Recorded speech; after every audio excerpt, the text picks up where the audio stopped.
Hi ಎಲ್ರಿಗೂ ನಮಸ್ಕಾರ. Welcome back to S study material YouTube channel. Students, ತುಂಬ ದಿನ ಆದಮೇಲೆ ವಿಡಿಯೋ ಮಾಡ್ತಾ ಇದ್ದೀನಿ. ಸೊ ಯಾಕಂತ ಅಂದರೆ ಇವಾಗ ತಾನೇ first P U C and second P U C ವಿದ್ಯಾರ್ಥಿಗಳ ಕ್ಲಾಸಸ್ಗಳು ಸ್ಟಾರ್ಟ್ ಆಗಿರುತ್ತವೆ.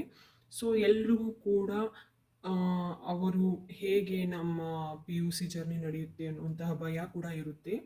ಇವಾಗಲೇ P U C second P U C ಇರೋರಿಗೆ ಫಸ್ಟ್ ಪಿ ಯು ಸಿಯಲ್ಲಿ ಸ್ವಲ್ಪ ಎಕ್ಸ್ಪೀರಿಯನ್ಸ್ ಆಗಿರುತ್ತೆ. ಸೊ ಹಾಗಾಗಿ ಅವರಿಗೆ ಹೆಚ್ಚಿನ ಭಯ ಇರಲ್ಲ. ಬಟ್ 10th ಮುಗಿಸಿ ಯಾರೆಲ್ಲ ಫಸ್ಟ್ ಪಿ ಯು ಸಿಗೆ ಕಾಲಿಟ್ಟಿದ್ದೀರಾ ಆ ವಿದ್ಯಾರ್ಥಿಗಳಿಗೆ ತುಂಬ ಅಂದರೆ ತುಂಬಾ ಭಯ ಇರುತ್ತೆ. ಒಂದಷ್ಟು ಜನ ವಿದ್ಯಾರ್ಥಿಗಳು ಕನ್ನಡ ಮೀಡಿಯಮ್ದಿಂದ ಬಂದಿರ್ತಾರೆ, ಬಟ್ ಸೈನ್ಸ್ ಸಬ್ಜೆಕ್ಟ್ನಲ್ಲಿ ಎಲ್ಲವೂ ಇಂಗ್ಲೀಷ್ ಟು ಇಂಗ್ಲೀಷ್ ಇರುತ್ತೆ. ಸೊ ಅಂಥ ವಿದ್ಯಾರ್ಥಿಗಳಿಗೋಸ್ಕರ ನಾನು ಒಂದಷ್ಟು ವಿಡಿಯೋಗಳನ್ನು ಸ್ಟಾರ್ಟ್ ಮಾಡ್ತಾ ಇದ್ದೀನಿ. ಸೊ ಮಕ್ಕಳೇ, ನಿಮಗೆ ಇಂಟ್ರೆಸ್ಟೆಡ್ ಇದ್ದರೆ ಆ ವಿಡಿಯೋಗಳಿಗೆ ಜಾಯ್ನ್ ಆಗಿ.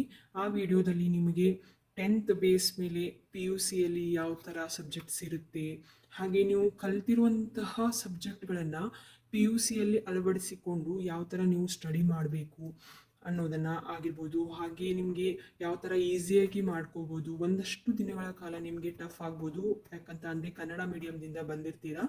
ಸೊ ಅಂಥ ವಿದ್ಯಾರ್ಥಿಗಳಿಗೆ ನಾನು ಕನ್ನಡದಲ್ಲಿ ಪ್ರತಿಯೊಂದು ವಿಡಿಯೋಗಳನ್ನು ಮಾಡಿ ಅಪ್ಲೋಡ್ ಮಾಡ್ತೀನಿ ವಿತ್ ಚಾಪ್ಟರ್ ವೈಸ್.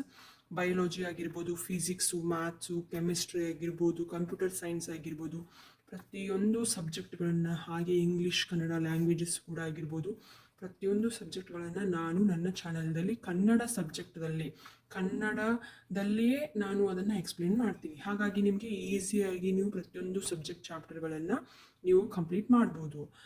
ನೋಡಿ ಮಕ್ಕಳೇ, ನನ್ನ ಚಾನಲ್ನಲ್ಲಿ ನೀವು ಈಗಲೇ ಸಬ್ಸ್ಕ್ರೈಬ್ ಮಾಡ್ಕೊಳ್ಳಿ. ಹಾಗೆ ನಿಮಗೆ ಯಾವ ಸಬ್ಜೆಕ್ಟ್ ಟಫ್ ಆಗ್ತಿದೆ, ಯಾವ ಚಾಪ್ಟರ್ಸ್ ತಿಳಿತಿಲ್ಲ ಅಂತ ನನ್ನ ಕಮೆಂಟ್ ಬಾಕ್ಸಲ್ಲಿ ಕಮೆಂಟ್ ಮಾಡಿದರೆ ಆ ಪ್ರಕಾರವಾಗಿ ನಾನು ಎಲ್ಲ ಚಾಪ್ಟರ್ಸ್ಗಳನ್ನ ಕವರ್ ಮಾಡ್ತೀನಿ. ಓಕೆ, ಇವತ್ತಿನ ವಿಡಿಯೋ ಏನಂತ ಅಂದರೆ ಟಾಪರ್ಸ್ ಸೀಕ್ರೆಟ್. ಮಕ್ಕಳೇ, ಎಲ್ಲರೂ ಹೆಚ್ಚಾಗಿ ಎಕ್ಸಾಮ್ ಟೈಮ್ಗಳಲ್ಲಿ ಟಾಪರ್ ಸೀಕ್ರೆಟನ್ನು ಹೇಳ್ತಾರೆ. ನೀವು ಈ ಥರ ಸ್ಟಡಿ ಮಾಡಿ, ಈ ಥರ ಸ್ಟಡಿ ಮಾಡಿ, ಈ ಥರ ಸ್ಟಡಿ ಮಾಡಿದರೆ ನಿಮಗೆ ಹೆಚ್ಚು ಮಾರ್ಕ್ಸ್ ಬರುತ್ತೆ, ಈ ಥರ ಮಾಡಿದರೆ ನೀವು ಔಟ್ ಆಫ್ ಔಟ್ ತೊಗೋಬೋದು ಮಾರ್ಕ್ಸನ್ನು ಅಂತ ಎಲ್ಲರೂ ಮಾಡ್ತಾರೆ. ಬಟ್ ಮಕ್ಕಳೇ, ನೀವು ತಿಳ್ಕೊಬೇಕಾಗಿದ್ದು ಏನಂತ ಅಂದರೆ ಟಾಪರ್ಸ್ ಸೀಕ್ರೆಟ್ ಎನ್ನುವುದು ಎಕ್ಸಾಮ್ ಟೈಮ್ಗಳಲ್ಲಿ ಮಾತ್ರ ಇರಲ್ಲ ಮಕ್ಕಳೇ. ಓಕೆ, ಎಕ್ಸಾಮ್ ಟೈಮ್ಗಳಲ್ಲಿ ಮಾತ್ರ ಇರಲ್ಲ, ಅದು ಡೇ 1ದಿಂದ ನಿಮಗೆ ಇರಬೇಕು. ಡೇ 1ದಿಂದ ನೀವು ಈ ಸೀಕ್ರೆಟನ್ನು ಅಳವಡಿಸಿಕೊಂಡ್ರೆ ಮಾತ್ರ ನೀವು ಎಕ್ಸಾಮ್ದಲ್ಲಿ ಹೆಚ್ಚಾಗಿ ಮಾರ್ಕ್ಸನ್ನು ಗಳಿಸ್ಬೋದು. ಅದಕ್ಕೋಸ್ಕರ ನಾನು ಈಗಲೇ ವಿಡಿಯೋ ಮಾಡ್ತಾ ಇದ್ದೀನಿ ಮಕ್ಕಳೇ. ನಿಮ್ಮ ಡೇ 1ದಿಂದನೇ ನೀವು ಈ ಅಭ್ಯಾಸಗಳನ್ನು ರೂಢಿಸಿಕೊಳ್ಳಿ. ಓಕೆ, ಫಸ್ಟ್ ನೀವು ಮಾಡಬೇಕಾಗಿರೋದು ಏನಂತ ಅಂದರೆ ನಾನು ಹೇಳಿರುವಂಥ ಈ ಒಂದಷ್ಟು ಸೀಕ್ರೆಟ್ಗಳನ್ನು ಫಾಲೋ ಮಾಡಿದರೆ ಸಾಕು ಮಕ್ಕಳೇ. ನೀವು ಈಸಿಯಾಗಿ ನೀವು ಎಕ್ಸಾಮ್ಸಲ್ಲಿ ನೀವು ಟಾಪ್ ಬರ್ಬೋದು, ರ್ಯಾಂಕ್ ಬರ್ಬೋದು, CET, ನೀಟ್ ಎಲ್ಲ ರ್ಯಾಂಕ್ ಬರ್ಬೋದು ನಿಮ್ಮದು. ಓಕೆ, ಮೊದಲಿಗೆ ನೋಡಿ ಮಕ್ಕಳೇ, ನಿಮ್ಮ ಜೀವನ ನಿಮ್ಮ ಕೈಯಲ್ಲಿ ಇರುತ್ತದೆ, ಅದು ಯಾರ ಕೈಯಲ್ಲೂ ಇರುವುದಿಲ್ಲ. ಓಕೆ, ನೀವು ಇವಾಗ ಸೈನ್ಸ್ ಸೆಕ್ಷನನ್ನು ಚಾಯ್ಸ್ ಮಾಡ್ಕೊಂಡಿದ್ದೀರಾ. ಯಾವುದಕ್ಕೋಸ್ಕರ ಮಾಡ್ಕೊಂಡಿದ್ದೀರಾ? ಕ್ವಶನ್ ಮಾಡ್ಕೊಳ್ಳಿ ಮಕ್ಕಳೇ. ನಾನು ಯಾಕೆ ಸೈನ್ಸನ್ನು ಆರಿಸಿದ್ದೇನೆ, ಹಾಗೆ ಯಾಕೆ ಕಾಮರ್ಸ್ ಆರ್ಟ್ಸನ್ನು ಆರಿಸಿದ್ದೀನಿ ಅಂದರೆ ಮುಂದಿನ ಗೋಲ್ ಏನು, ನಂದು ಗುರಿ ಮಕ್ಕಳೇ. ನನ್ನ ಗುರಿ ಏನು, ಮುಂದಿನ ಗುರಿ ಏನು, ಆ ಗುರಿಯನ್ನು ತಲುಪಲಿಕ್ಕೆ ನಾನು ಈ ಒಂದು ಕೋರ್ಸನ್ನು ನಾನು ಆಯ್ಕೆ ಮಾಡಿದ್ದೀನಿ ಅಂತ ನೀವು ಮೊದಲು ಸ್ಪಷ್ಟಪಡಿಸ್ಕೊಳ್ಳಿ.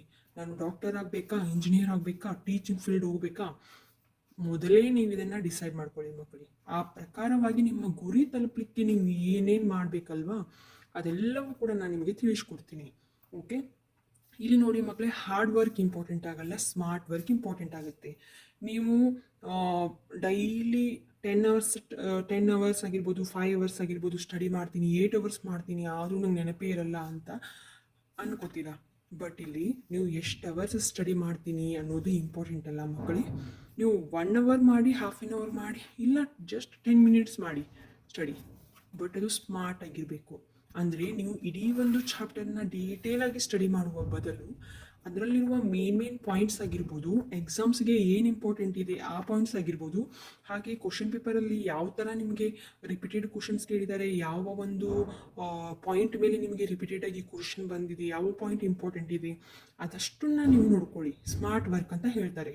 ಓಕೆ, ಹಾರ್ಡ್ ವರ್ಕ್ ಮಾಡಿ ಇಲ್ಲ ಅಂತನಲ್ಲ, ಬಟ್ ಅದು ಡೇ 1ದಿಂದ ಹಾರ್ಡ್ ವರ್ಕ್ ಮಾಡಿದರೂ ಕೂಡ ಎಕ್ಸಾಮ್ಸ್ ಟೈಮ್ಗಳಲ್ಲಿ ನಿಮ್ಮದು ಸ್ಮಾರ್ಟ್ ವರ್ಕ್ ಭಾಳ ಅಂದರೆ ಭಾಳ ಇಂಪಾರ್ಟೆಂಟ್ ಆಗುತ್ತೆ ಮಕ್ಕಳೇ. ಓಕೆ, ಸ್ಮಾರ್ಟಾಗಿ ಟ್ರೈ ವರ್ಕ್ ಮಾಡಿ.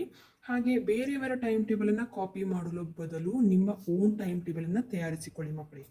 ತುಂಬ ಜನ ಏನು ಮಾಡ್ತಾರೆ, ಯೂಟ್ಯೂಬಲ್ಲಿ ಆಗಿರ್ಬೋದು, ಗೂಗಲಲ್ಲಿ ಸರ್ಚ್ ಮಾಡಿಬಿಟ್ಟು ಬೇರೆಯವರ ಟೈಮ್ ಟೇಬಲನ್ನು ಇವರು ಬರೆದು ಬಿಟ್ಟು ಅದನ್ನು ಯೂಸ್ ಮಾಡ್ತಾರೆ. ಅದು ರಾಂಗು. ಬೇರೆಯವರ ಟೈಮ್ ಟೇಬಲನ್ನು ಯೂಸ್ ಮಾಡೋ ಬದಲು ನಿಮ್ಮದೇ ಟೈಮ್ ಟೇಬಲನ್ನು ತಯಾರಿಸ್ಕೊಳ್ಳಿ. ನೀವು ಎಷ್ಟು ಗಂಟೆಗೆ ಫ್ರೀ ಆಗ್ತೀರಾ, ಎಷ್ಟು ಗಂಟೆಯಿಂದ ಎಷ್ಟು ಗಂಟೆಗೆ ನಿಮಗೆ ಕಾಲೇಜ್ ಟೈಮಿಂಗ್ ಇದೆ, ಆ ಕಾಲೇಜ್ ಟೈಮಿಂಗ್ ಮುಗಿದ್ಮೇಲೆ ನೀವು ಎಷ್ಟು 1 ಅವರ್ ತೊಗೋತೀರಾ ರೆಸ್ಟ್ ಮಾಡೋದಕ್ಕಾಗಿರ್ಬೋದು, ತಿಂಡಿ, ಸ್ನ್ಯಾಕ್ಸು, ಟೀ, ಕಾಫಿಗೋಸ್ಕರ 1 ಅವರ್ ಬ್ರೇಕ್ ತೊಗೋತೀರಾ, ತೊಗೊಳ್ಳಿ. ಅದಾದಮೇಲೆ ನೆಕ್ಸ್ಟ್ ನೀವು ಎಷ್ಟು ಗಂಟೆಯಿಂದ ಎಷ್ಟು ಗಂಟೆವರೆಗೂ ನೀವು ನನ್ನ ಈ ಒಂದು ಸಬ್ಜೆಕ್ಟನ್ನು ಕವರ್ ಮಾಡಬೇಕು ಅಂತ ನೀವು ಸ್ಟಡಿ ಟೈಮ್ ಟೇಬಲನ್ನು ಸೆಟ್ ಮಾಡ್ಕೊಳ್ಳಿ ಮಕ್ಕಳಿಗೆ. ಬಯಾಲಜಿಗೆ 1 ಅವರು, ನೆಕ್ಸ್ಟು ಫಿಸಿಕ್ಸ್ ಆಗಿರ್ಬೋದು, ಕೆಮಿಸ್ಟ್ರಿ, ಮ್ಯಾಥಮೆಟಿಕ್ಸ್ ಆಗಿರ್ಬೋದು, ಎಲ್ಲದಕ್ಕೂ ಕೂಡ ನಾನು ಇಷ್ಟಿಷ್ಟು ಅವರ್ಸನ್ನು ಸ್ಟಡಿ ಮಾಡ್ತೀನಿ ಅಂತ ಅನ್ನೋದಾದರೆ ಅದು ಕೂಡ ಓಕೆ. ಇಲ್ಲ ನೈಟ್ ಇವಷ್ಟು ಸ್ಟಡಿ ಮಾಡ್ತೀನಿ, ಮಾರ್ನಿಂಗು ಥಿಯರೀಸ್ ಆಗಿರ್ಬೋದು, ಫಾರ್ಮುಲಾಸ್ ಆಗಿರ್ಬೋದು, ನಾನು ಮಾರ್ನಿಂಗ್ ಸ್ಟಡಿ ಮಾಡ್ತೀನಿ, ನೆನಪಲ್ಲಿರುತ್ತೆ ಅನ್ನೋದಾದರೆ ಅದನ್ನು ಕೂಡ ನೀವು ಸ್ಟಡಿ ಮಾಡ್ಕೋಬೋದು. ಹಾಗೆ ನಿಮ್ಮ ಓನ್ ಟೈಮ್ ಟೇಬಲನ್ನು ನೀವು ತಯಾರಿಸಿಕೊಳ್ಳಿ. ನೆಕ್ಸ್ಟು ನಿಮ್ಮದೇ ಶೈಲಿಯಲ್ಲಿ ಓನ್ ಸಬ್ಜೆಕ್ಟ್ ವೈಸ್ ನೋಟ್ಸನ್ನು ರೆಡಿ ಮಾಡ್ಕೊಳ್ಳಿ ಮಕ್ಕಳು. ಇದು ಮೇನ್ ಅಂದರೆ ತುಂಬ ಇಂಪಾರ್ಟೆಂಟ್. ಇದು ನಿಮ್ಮದೇ ಓನ್ ಸ್ಟೈಲಲ್ಲಿ ನೀವು ಸಬ್ಜೆಕ್ಟ್ ನೋಟ್ಸನ್ನು ರೆಡಿ ಮಾಡ್ಕೊಳ್ಳಿ. ಅಂದರೆ ಇವಾಗ ನೀವು ಏನು ಮಾಡ್ತೀರಾ, ಎಕ್ಸಾಮ್ಸ್ ಟೈಮ್ಗಳಲ್ಲಿ ನಾನು ಸ್ಟಡಿ ಮಾಡಿದರೆ ಸಾಕು, ಎಕ್ಸಾಮ್ಸ್ ಟೈಮ್ಗಳಲ್ಲಿ ನೋಟ್ಸನ್ನು ಪ್ರಿಪೇರ್ ಮಾಡಿದರೆ ಸಾಕು ಅಂತ ಎಕ್ಸಾಮ್ಸ್ ಟೈಮ್ಗಳಲ್ಲಿ ಮಾಡೋದಕ್ಕೆ ಹೋಗ್ತೀರಾ. ಹಾಗೆ ಮಾಡೋದು ರಾಂಗ್ ಮಕ್ಕಳೇ. ಡೇ 1ಇಂದನೇ ನೀವು ಸಬ್ಜೆಕ್ಟ್ ವೈಸ್ ನೋಟ್ಸನ್ನು ರೆಡಿ ಮಾಡ್ಕೋತಾ ಹೋಗಿ. ಆಗ ನಿಮಗೆ ಎಕ್ಸಾಮ್ಸ್ ಟೈಮ್ಗಳಲ್ಲಿ ಏನಾಗುತ್ತೆ, ತುಂಬ ಈಸಿ ಆಗುತ್ತೆ. ಎಕ್ಸಾಮ್ಸ್ ಟೈಮ್ಗಳಲ್ಲಿ ಡೇ 1ಇಂದನೇ ನೀವು ನೋಟ್ಸ್ ಮಾಡಿಬಿಟ್ರೆ ಎಕ್ಸಾಮ್ ಟೈಮ್ಗಳಲ್ಲಿ ನೀವು ಜಸ್ಟ್ ಅದನ್ನು ರಿವಿಷನ್ ಮಾಡ್ಕೋಬೋದು. ನನ್ನ ನೋಟ್ಸ್ ತುಂಬ ರೆಡಿ ಇದೆ, ನನಗೆ ಓದ್ಕೊಳ್ಳೋಕ್ಕೆ ಇವಾಗ ಹೆಚ್ಚು ಸಮಯ ಇದೆ ಅಂತ ನಿಮ್ಗೆ ಗೊತ್ತಾಗ್ಬಿಡುತ್ತೆ. ಇಲ್ಲ ನೀವು ಎಕ್ಸಾಮ್ಸ್ ಟೈಮ್ಗಳಲ್ಲಿ ನೋಟ್ಸ್ ಮಾಡೋದಕ್ಕೆ ಹೋದರೆ ನಿಮಗೆ ಟೈಮೇ ಸಿಗೋದಿಲ್ಲ ಅಲ್ಲಿ ಓದ್ಕೊಳ್ಳೋದಕ್ಕೆ. ಬರೆಯೋದ್ರಲ್ಲೇ ನಿಮ್ದು ಅರ್ಧ ಟೈಮ್ ಆಗಿಬಿಡುತ್ತೆ. ಸೊ ಹಾಗಾಗಿ ನೀವು ನಿಮ್ಮದೇ ಓನ್ ನೋಟ್ಸ್ಗಳನ್ನು ನೀವು ಈಗಲೇ ರೆಡಿ ಮಾಡ್ಕೊಂಡು ಇಟ್ಕೊಂಡ್ಬಿಡಿ. ಓಕೆ, ಅವರು ಇವಾಗ ನೋಡಿ ಕ್ಲಾಸ್ ಅಟೆಂಡ್ ಮಾಡ್ತೀರಾ, ಟೀಚರ್ಸ್ ಎಲ್ಲ ಚಾಪ್ಟರ್ ವೈಸ್ ನಿಮಗೆ ಎಕ್ಸ್ಪ್ಲೇನ್ ಮಾಡ್ತಾರೆ ಒಂದೊಂದು ಚಾಪ್ಟರು. ಇವಾಗ ಕ್ಲಾಸಲ್ಲಿ ಯಾವ ಚಾಪ್ಟರ್ನ ಅವರು ಎಕ್ಸ್ಪ್ಲೇನ್ ಮಾಡಿದಿರಲ್ವಾ, ಆ ಚಾಪ್ಟರ್ ನೋಟ್ಸನ್ನು ಅದೇ ದಿನ ಮನೆಗೆ ಬಂದುಬಿಟ್ಟು ನೈಟ್ ಕೂತ್ಕೊಂಡು ನೀವು ನೋಟ್ಸ್ ಮಾಡಿ ತೆಗೆದುಬಿಡಿ. ಓಕೆ, ಅದೇ ದಿನಾನೇ ನೈಟ್ ಕೂತ್ಕೊಂಡು ನೋಟ್ಸ್ ಮಾಡಿ ತೆಗೆದುಬಿಡಿ. ಆವಾಗ ನಿಮಗೆ ನಿಮ್ಮ ಕ್ಲಾಸಲ್ಲಿ ಸಬ್ಜೆಕ್ಟ್ ಸಿಲೆಬಸಸ್ ಎಲ್ಲ ಕವರ್ ಮಾಡೋದ್ರೊಳಗೆ ನಿಮ್ಮದಲ್ಲಿ ನೋಟ್ಸ್ ಕೂಡ ರೆಡಿ ಆಗಿಬಿಟ್ಟಿರುತ್ತೆ. ನಿಮಗೆ ಯಾವುದೇ ರೀತಿಯಾದಂತಹ ಟೆನ್ಷನ್ ಕೂಡ ಇರೋದಿಲ್ಲ ನೋಟ್ಸ್ ರೆಡಿ ಮಾಡಬೇಕು ಅನ್ನೋದನ್ನು. ಲಾಸ್ಟ್ ಡೇ ಸ್ಟಡಿ ಮೇಲೆ ಯಾವತ್ತೂ ಡಿಪೆಂಡ್ ಆಗಿಬಿಡಿ. ಡೇ 1ಇಂದನೇ ಸ್ಟಡಿ ಇರಲಿ. ನಾ ಆಗಲೇ ಹೇಳೋಕ್ಕೆ ಎಕ್ಸಾಮ್ಸ್ ಟೈಮ್ಗಳಲ್ಲಿ ಓದಿದ್ರಾಯಿತು, ನಾಳೆ ಎಕ್ಸಾಮ್ ಇದೆ ಇವತ್ತು ರಾತ್ರಿ ಓದಿದ್ರಾಯಿತು ಅಂತ ಅನ್ಬಿಡಿ. ಡೇ 1ಇಂದನೇ ನಿಮ್ಮ ಸ್ಟಡಿ ಇದ್ದರೆ ನೀವು ಟಾಪರ್ ಆಗಲು ಸಾಧ್ಯ ಮಕ್ಕಳಿಗೆ. ಜಸ್ಟ್ ಪಾಸ್ ಆಗಬೇಕು ಅನ್ನೋ ಉದ್ದೇಶ ಇದ್ದರೆ ಲಾಸ್ಟ್ ಡೇ ಸ್ಟಡಿ ಮಾಡಿ. ಇಲ್ಲ ನಾನು ಟಾಪ್ ಬರಬೇಕು, ನನ್ನ ಗುರಿನ ತಲುಪಬೇಕು, ನನ್ನ ಫ್ಯಾಮಿಲಿಗೆ ನಾನು ಹೆಮ್ಮೆ ಪಡುವಂತಹ ಮಟ್ಟದಲ್ಲಿ ನಾನು ಹೋಗಬೇಕು ಅನ್ನೋಂಥದ್ದಿದ್ದರೆ ಡೇ 1ಇಂದನೇ ನಿಮ್ಮದು ಸ್ಟಡಿ ಇರಲಿ. ಓಕೆ, ಹಾಗೆ ಎಲ್ಲದಕ್ಕಿಂತ ಮೇನ್ ಇಂಪಾರ್ಟೆಂಟ್ ಅಂದರೆ ಆರೋಗ್ಯನ ಚೆನ್ನಾಗಿ ಇಟ್ಕೊಳ್ಳಿ, ಚೆನ್ನಾಗಿ ಊಟ ಮಾಡಿ, ನಿದ್ದೆ ಮಾಡಿ, ಚೆನ್ನಾಗಿ ನೀರು ಕುಡೀರಿ, ಎಲ್ಲನೂ ಚೆನ್ನಾಗಿ ಇಟ್ಕೊಳ್ಳಿ. ಆಗ ತಾನೇ ನೀವು ಓದೋದಕ್ಕೆ, ಎಕ್ಸಾಮ್ ಅಟೆಂಡ್ ಆಗೋದಕ್ಕೆ ಸಾಧ್ಯ ಮಕ್ಕಳು. ತುಂಬ ಜನ ವಿದ್ಯಾರ್ಥಿಗಳು ಏನು ಮಾಡ್ತಾರೆ, ನೈಟ್ ಫುಲ್ ಸ್ಟಡಿ ಮಾಡಿಬಿಟ್ಟು, ನಿದ್ದೆಗೆ ಇಟ್ಬಿಟ್ಟು, ಊಟ ಬಿಟ್ಬಿಟ್ಟು ಎಲ್ಲ ಸ್ಟಡಿ ಮಾಡ್ತಾರೆ. ಬಟ್ ಎಕ್ಸಾಮ್ಸ್ ಟೈಮ್ಗಳಲ್ಲಿ ಹೆಲ್ತ್ ಖರಾಬ್ ಮಾಡಿಕೊಂಡು ಹಾಸ್ಪಿಟಲ್ಗೆ ಅಡ್ಮಿಟ್ ಆಗಿಬಿಡ್ತಾರೆ. ಏನು ಉಪಯೋಗ ಬಂತು ಮಕ್ಕಳೇ ಹೇಳಿ, ಏನು ಉಪಯೋಗ ಬಂತು? ಅಷ್ಟೆಲ್ಲ ಓದ್ಬಿಟ್ಟು ಮೇನ್ ಎಕ್ಸಾಮ್ಸ್ ಟೈಮ್ ಅಟೆಂಡ್ ಆಗುವಾಗಲೇ ಆರೋಗ್ಯ ಕೆಟ್ಟೋದ್ರೆ ಏನು ಉಪಯೋಗ ಬಂತು? ಹಾಗಾಗಿ ಫಸ್ಟು ನೀವು ಆರೋಗ್ಯನ ಚೆನ್ನಾಗಿ ಇಟ್ಕೊಳ್ಳಿ, ಚೆನ್ನಾಗಿ ಊಟ ಮಾಡಿ, ನಿದ್ದೆ ಮಾಡಿ, ಆಮೇಲೆ ನೀವು ಸ್ಟಡಿ ಮಾಡಿ. ಊಟ ಮಾಡ್ತಾ ಆರೋಗ್ಯವನ್ನು ಚೆನ್ನಾಗಿ ಇಟ್ಕೊತಾನೆ ನೀವು ಸ್ಟಡಿ ಮಾಡ್ಬೋದು ಮಕ್ಕಳೇ. ಓಕೆ, ನೆಕ್ಸ್ಟ್ ಏನು ಮಾಡಿ, ಆವಾಗಲೇ ನಾನು ಹೇಳಿದೆ, ಪ್ರತಿಯೊಂದು ಸಬ್ಜೆಕ್ಟ್ನ ಇಂಪಾರ್ಟೆಂಟ್ ಚಾಪ್ಟರ್ಸ್ನ ಸಪ್ರೇಟ್ ಮಾಡಿ, ರಿಪೀಟೆಡ್ ಕ್ವಶನ್ಸ್ಗಳನ್ನು ಹುಡುಕಿ ಪ್ರಾಕ್ಟೀಸ್ ಮಾಡಿ. ಇವಾಗ ನೋಡಿ, ಓಲ್ಡ್ ಕ್ವಶನ್ ಪೇಪರ್ಸಲ್ಲಿ ನಿಮಗೆ ರಿಪೀಟೆಡ್ ಆಗಿರುವಂಥ ಕ್ವಶನ್ಸ್ ಇರುತ್ತೆ ಮಕ್ಕಳೇ. ಒಂದು 3 to 4 years ಕ್ವಶನ್ ಪೇಪರ್ಸನ್ನು ನೀವು ಸ್ಟಡಿ ಮಾಡಿದರೆ ಸಾಕು, ಆರಾಮಾಗಿ ನೀವು ಪಾಸ್ ಆಗ್ಬೋದು. ಅದ್ರ ಜೊತೆ ಸ್ಕೋರು ಕೂಡ ಮಾಡ್ಬೋದು. ಯಾಕಂತಂದರೆ ಎಲ್ಲ ವರ್ಷದ ಕ್ವಶನ್ ಪೇಪರ್ಸಲ್ಲೂ ನಿಮಗೆ ಒಂದೊಂದು ಚಾಪ್ಟರ್ಸ್ ಮೇಲೆ ಇಂಪಾರ್ಟೆಂಟ್ ಅಂತ ಕ್ವಶನ್ಸ್ ತೆಗೆದಿರ್ತಾರೆ. ಆ್ಯಂಡ್ ನೆಕ್ಸ್ಟ್ ಇಯರ್ ಕ್ವಶನಲ್ಲೂ ಕೂಡ ರಿಪೀಟೆಡ್ ಆಗಿರ್ಬೋದು. ಸೊ ಹಾಗಾಗಿ ಯಾವ ಒಂದು ಸಬ್ಜೆಕ್ಟ್ನಲ್ಲಿ ಚಾಪ್ಟರ್ಸ್ನಲ್ಲಿ ಯಾವ ಕ್ವಶನ್ಸ್ ತೆಗೆದಿದ್ದಾರೆ ಅಂತ ಪ್ರತಿಯೊಂದು ಕ್ವಶನ್ಸನ್ನು ಕಲೆಕ್ಟ್ ಮಾಡಿ, ಅದರದ್ದು ಆನ್ಸರ್ಸನ್ನು ಬರೆದು ಪ್ರಾಕ್ಟೀಸ್ ಮಾಡಿ ಮಕ್ಕಳು. ಓದಿ ಅಲ್ಲ, ಬರೆದು. ಓದೋದಕ್ಕಿಂತ ಬರೆಯೋದು ತುಂಬ ಇಂಪಾರ್ಟೆಂಟು. ಬರೆದ್ಬಿಟ್ಟು ಪ್ರಾಕ್ಟೀಸ್ ಮಾಡಿ. ಹಾಗೆ ಹೆಚ್ಚು ಉದ್ದ ಆನ್ಸರ್ ಬರೆಯೋ ಬದಲು ಕರೆಕ್ಟ್ ಆದಂತಹ ಆನ್ಸರನ್ನು ನೀವು ಪಾಯಿಂಟ್ ರೂಪದಲ್ಲಿ ಬರೀರಿ. ಈಗ ಏನು ಮಾಡ್ತಾರೆ ಅಂದರೆ ಕೆಲವೊಂದಷ್ಟು ಮಕ್ಕಳನ್ನ ನಾನು ನೋಡಿದ್ದೀನಿ ಎಕ್ಸಾಮ್ಸ್ ಟೈಮ್ಗಳಲ್ಲಿ ತುಂಬ ಮಿಸ್ಟೇಕ್ಸ್ ಮಾಡೋದೇನಂತಂದರೆ ಅವ್ರಿಗೆ ಆನ್ಸರ್ಸೇ ಗೊತ್ತಿರಲ್ಲ. ಸುಮ್ಮನೆ ಏನೋ ಒಂದು ಗೊಳ್ಳು ಬರಿಬೇಕು ಅನ್ನೋ ಕಾರಣಕ್ಕೆ ಪೇಪರ್ಸ್ ತುಂಬಿಸ್ಬೇಕು ನಾನು ಅನ್ನೋ ಕಾರಣಕ್ಕೆ ಬರೀತಾ ಹೋಗ್ತಾರೆ ಹಾಗೆ. ಬಟ್ ಅದು ಎಕ್ಸಾಮ್ ಚೆಕ್ ಮಾಡುವಾಗ ಏನು ಮಾಡ್ತಾರೆ, ಎಷ್ಟು ಆನ್ಸರ್ ಬರೆದಿದ್ದಾರೆ ಅಂತ ನೋಡೋದಿಲ್ಲ. ಕರೆಕ್ಟಾಗಿರೋ ಆನ್ಸರನ್ನು ನೀವು 2 ಪಾಯಿಂಟ್ಸ್ ರೂಪದಲ್ಲಿ ಬರೆದಿದ್ರು ಕೂಡ ಅದಕ್ಕೆ ಔಟ್ ಆಫ್ ಮಾರ್ಕ್ಸ್ ಸಿಗೋ ಚಾನ್ಸಸ್ ಇರುತ್ತೆ. ಹಾಗಾಗಿ ಉದ್ದನೆಯ ಆನ್ಸರ್ ಬರೆಯೋ ಬದಲು ಕರೆಕ್ಟ್ ಆನ್ಸರ್ಗಳನ್ನ ಪಾಯಿಂಟ್ ರೂಪದಲ್ಲಿ ಬರೆಯಿರಿ. ಇದು ಮೇನ್ ಟಾಪರ್ಸ್ ಸೀಕ್ರೆಟ್ ಮಕ್ಕಳು, ನೆನಪಲ್ಲಿ ಇಟ್ಕೊಳ್ಳಿ. ಓಕೆ, ಹಾಗೆ ನಿಮಗೆ ಗೊತ್ತಿರುವಂಥ ಆನ್ಸರ್ಗಳನ್ನ ಫಸ್ಟ್ ಬರೀರಿ.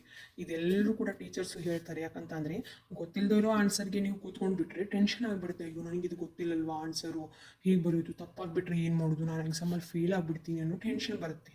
ಸೊ ಗೊತ್ತಿಲ್ಲದೆ ಇರೋ ಆನ್ಸರ್ಗೆ ಕೂತ್ಕೋಬೋದು, ಗೊತ್ತಿರೋ ಆನ್ಸರನ್ನು ಪಟಾಪಟನ್ ಬರೆದು ತೆಗೆದುಬಿಡಿ. ಆವಾಗಲೇ ನಿಮಗೆ ಕಾನ್ಫಿಡೆನ್ಸ್ ಹೆಚ್ಚಾಗುತ್ತೆ ಅಲ್ವಾ. ಹಾಗೆ ಕ್ಲಾಸಲ್ಲಿ ಹೇಳಿದಂಥ ಚಾಪ್ಟರ್ಗಳನ್ನ ಅದೇ ದಿನ ಮನೆಗೆ ಬಂದು ರಿಪೀಟ್ ಸ್ಟಡಿ ಮಾಡಿ. ನಾನು ಮುಂಚೆನೇ ಹೇಳಿದ್ದೀನಿ, ಪ್ರಾಕ್ಟೀಸ್ ಮಾಡಿ. ಮತ್ತು ಮೇನ್ ಇಂಪಾರ್ಟೆಂಟ್ ಅಂದರೆ ಫ್ರೆಂಡ್ಸ್ ಜೊತೆ ಡಿಸ್ಕಷನ್ ಮಾಡಿ, ಗ್ರೂಪ್ಸ್ ಡಿಸ್ಕಷನ್ ಮಾಡಿ. ಆಮೇಲೆ ನಿಮ್ಗೆ ಏನಾದರೂ ಡೌಟ್ಸ್ ಇದ್ದರೆ ಟೀಚರ್ಸ್ ಜೊತೆ ಡಿಸ್ಕಷನ್ ಮಾಡಿ. ಮಕ್ಕಳು ಡಿಸ್ಕಷನ್ ಮಾಡೋದ್ರಿಂದ ನಿಮ್ಮಲ್ಲಿರೋ ಜ್ಞಾನ ಏನು ಕಡಿಮೆ ಆಗಲ್ಲ. ಓಕೆ, ನಾವು ಫ್ರೆಂಡ್ಸ್ ಜೊತೆ ಡಿಸ್ಕಷನ್ ಮಾಡಿದ್ರಿ, ನನ್ನಲ್ಲಿರೋ ಜ್ಞಾನ ಅವ್ರಿಗೆ ಹೋಗ್ಬಿಡುತ್ತೇನೋ, ಅವರು ಹೆಚ್ಚಿಗೆ ಮಾರ್ಕ್ಸ್ ತೆಗೆದುಬಿಡ್ತಾರೇನೋ ಅನ್ನುವಂಥ ಚಿಂತೆ ಬೇಡ ಮಕ್ಕಳಿಗೆ. ಜ್ಞಾನ ಏನೂ ಕಡಿಮೆ ಆಗಲ್ಲ. ಓಕೆ, ಅದು ಹೆಚ್ಚಾಗುತ್ತೆ. ನೀವು ಇನ್ನೊಬ್ಬರ ಜೊತೆಗೆ ಅದು ಹಂಚಿಕೊಂಡಾಗ ಜ್ಞಾನ ಅನ್ನೋದು ಡಬಲ್ ಆಗುತ್ತೆ ಮಕ್ಕಳೇ. ಅದಕ್ಕೆ ನೀವು ಫ್ರೆಂಡ್ಸ್ ಜೊತೆ ಡಿಸ್ಕಷನ್ ಮಾಡಿ, ಗ್ರೂಪ್ಸ್ ಡಿಸ್ಕಷನ್ ಮಾಡಿ, ಹಾಗೆ ಟೀಚರ್ಸ್ ಜೊತೆ ಡಿಸ್ಕಷನ್ ಮಾಡಿ. ಎಲ್ಲ ಥರ ಡಿಸ್ಕಷನ್ ಮಾಡೋದ್ರಿಂದ ನಿಮಗೆ ನೆನಪಲ್ಲಿರುತ್ತೆ. ಓಕೆ, ಇವಷ್ಟು ಪಾಯಿಂಟ್ಸ್ಗಳನ್ನ ನಿಮ್ಮ ಜೀವನದಲ್ಲಿ ನೀವು ಅಳವಡಿಸಿಕೊಂಡ್ರೆ ಮಕ್ಕಳೇ, ನೀವು ಕೂಡ ಟಾಪರ್ ಆಗ್ಬೋದು, ನೀವು ಕೂಡ ಔಟ್ ಮಾರ್ಕ್ಸ್ ತೆಗಿಬೋದು, ನೀವು ಕೂಡ ನಿಮ್ಮ ಜೀವನದಲ್ಲಿ ಡಾಕ್ಟರ್ ಆಗ್ಬೋದು, ಇಂಜಿನಿಯರ್ ಆಗ್ಬೋದು, ಮತ್ತು ನೀವೇನು ಅನ್ಕೊಂಡಿರ್ತೀರ ಆ ಒಂದು ಗುರಿನ ನೀವು ತಲುಪ್ಬೋದು ಮಕ್ಕಳೇ. ಓಕೆ ಮಕ್ಕಳು, ಇವತ್ತಿನ ಈ ವಿಡಿಯೋ ನಿಮಗೆ ಇಷ್ಟ ಆಗಿದ್ದರೆ ವಿಡಿಯೋನ ಲೈಕ್ ಮಾಡಿ, ಶೇರ್ ಮಾಡಿ, ಕಮೆಂಟ್ ಮಾಡಿ. ಹಾಗೆ ಇನ್ನಷ್ಟು ವಿಡಿಯೋಗಳು ಬರುತ್ತವೆ. ಡೇ ಬೈ ಡೇ ನಾನು ನಿಮಗೆ ಪ್ರತಿಯೊಂದು ಚಾಪ್ಟರ್ ವೈಸ್ ಇಂಪಾರ್ಟೆಂಟ್ ಕ್ವಶನ್ಸ್ಗಳನ್ನ ಕೊಡ್ತಾ ಹೋಗ್ತೀನಿ. ನನ್ನ ಓಲ್ಡ್ ವಿಡಿಯೋಗಳನ್ನು ನೋಡಿ ತುಂಬ ಜನ ಇಷ್ಟಪಟ್ಟು ತುಂಬ ಜನ ಹೆಚ್ಚಾಗಿ ಮಾರ್ಕ್ಸ್ಗಳನ್ನು ಕೂಡ ಗಳಿಸಿದ್ದಾರೆ. ಅವೆಲ್ಲ ವಿಡಿಯೋಗಳು ಕೂಡ ನಿಮಗೆ ಇನ್ಸ್ಪೈರ್ ಆಗ್ಬೋದು.